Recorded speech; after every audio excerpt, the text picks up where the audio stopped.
ప్రధానమంత్రి నరేంద్ర మోదీ గారు మూడోసారి ప్రధానమంత్రి అయిన తర్వాతకి తెలంగాణ రావడానికి ఇది ఫస్ట్ టైం అవడంతో తెలంగాణలో ఉన్నటువంటి బీజేపీ నేతలు అందరూ కూడా మోదీ గారికి ఘన స్వాగతంగా అనేక రకాల ఫ్లెక్సీలు ప్రోగ్రాంలు కండక్ట్ చేస్తా ఉన్నారు. అయితే మనకి ఈ రోజు ఉదయం మోదీ గారు బెంగళూరు వెళ్ళి అక్కడ అయిపోయినటువంటి మీటింగ్స్ తర్వాతకి హైదరాబాద్కి దాదాపు 2 గంటల 50 నిమిషాల టైంలో ఆఫ్టర్నూన్ టైంలో మనకి ఏంటంటే బేగంపేట ఎయిర్పోర్ట్కి రావడం జరుగుతూ ఉంటుంది. సో అక్కడ నుండి నేరుగా హెచ్ఐసిసికి వెళ్ళి అక్కడ 9,377 కోట్ల విలువ చేస్తున్నటువంటి అనేక ప్రాజెక్టులను కొన్నిటికి శంకుస్థాపన, మరికొన్నిటికి ప్రారంభించి వర్చువల్ గా స్టార్ట్ చేయడం జరుగుతూ ఉంది.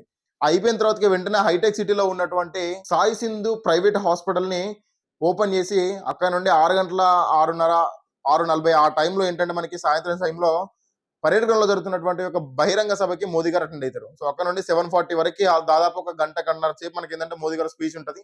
తర్వాత అక్కడ నుండి మళ్ళీ బేగంపేట ఎయిర్పోర్ట్కి వెళ్ళి సో రిటర్న్ మళ్ళీ తన యొక్క ఓన్ ప్లేస్కి వెళ్ళడం జరుగుతూ ఉంటుంది. అయితే ఇక్కడ ఏంటంటే మోదీ గారు రావడం వల్ల తెలంగాణ రాజకీయాల్లో కాకపడుతుంది.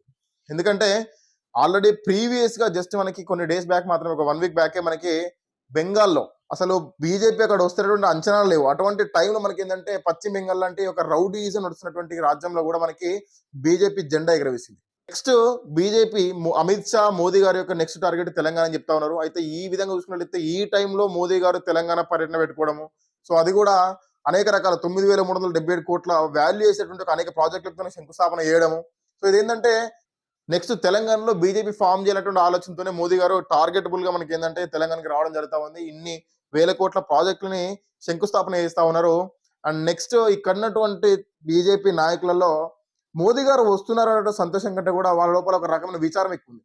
ఎందుకని చెప్పేసి అంటే ప్రజెంట్ ఉన్నటువంటి ఈటల రాజేందర్ కావచ్చు, బండి సంజయ్ కావచ్చు, రఘునందన్ రావు కావచ్చు, లేకుంటే ఈ యొక్క నాయకులు అందరూ కూడా బీజేపీ నాయకులు అందరూ ఏంటంటే మోదీ గారు వచ్చిన తర్వాతకి వారు వచ్చే ముందు కూడా ఏంటంటే కొన్ని గ్రౌండ్ లెవెల్ చెక్స్ చేస్తూ ఉంటారు.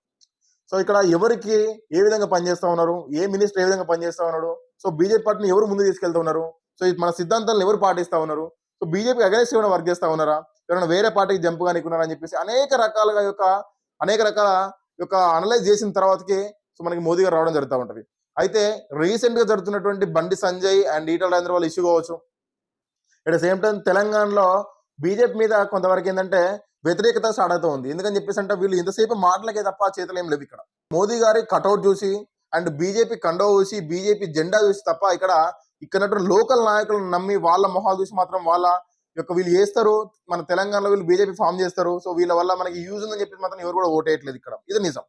అయితే ఇప్పటికి ఏంటంటే పోయినసారికి లాస్ట్ ఎలక్షన్స్ కి ఈ ఎలక్షన్స్ మనకి ఏంటంటే కొన్ని సీట్లు పెరగడం వల్ల బీజేపీ వాళ్ళు ఏంటంటే మనం ఇంకా డెవలప్ అవుతుందని చెప్పి అనుకుంటున్నారు తప్ప so this is last and final. మళ్ళీ కనుక ఇదే విధంగా కంటిన్యూ అయితే బండి సంజయ్ కావచ్చు, ఈటల రాజేందర్ కావచ్చు, లేకుంటే మనకు ఉన్నటువంటి రిమైనింగ్ ధర్మపురి అరవింద్ కావచ్చు, మీరేంటంటే ఓన్లీ మీ స్వలాభం కోసం, మీ సొంత లాభాల కోసం, మీకు అవసరం మాత్రమే ఈ యొక్క ఓట్లను, ఓటర్స్ ని మీ కాన్స్టిట్యూన్స్ లో జరుగుతున్నటువంటి సమస్యలు కనుక మీరు పోరాడకపోతే ఎంతసేపు ఏదైతే ప్రభుత్వం రూలింగ్ లో ఉంటుందో వాళ్ళకి గొడుగు పట్టుకుంటూ ఉంటే మాత్రము నెక్స్ట్ ఎలక్షన్స్ లో ఈ ఉన్నటువంటి డిపాజిట్ కూడా బీజేపీకి రావు.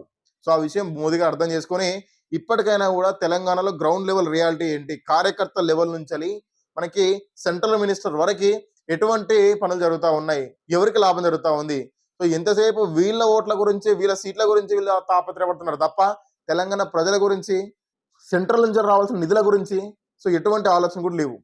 సో దానివల్ల ప్రజల్లో విరక్తి లేస్తూ ఉంది. దానివల్ల ఏంటంటే ఈ విషయాన్ని గ్రహించి ఇప్పటికైనా కూడా కొన్ని చేంజెస్ చేసి వాళ్ళ పదవులు కావచ్చు, లేదనుకుంటే వాళ్ళకు ఉన్నటువంటి అథారిటీస్ కావచ్చు, లేకుంటే కొత్త వాళ్ళకి అవకాశాలు కావచ్చు, కార్యకర్తల లెవెల్లో ఉన్నటువంటి వాళ్ళకు కూడా ఏంటంటే అనేక అవకాశాలు ఇస్తే మాత్రం నెక్స్ట్ బీజేపీ వచ్చేటువంటి అవకాశాలు ఉంటాయి.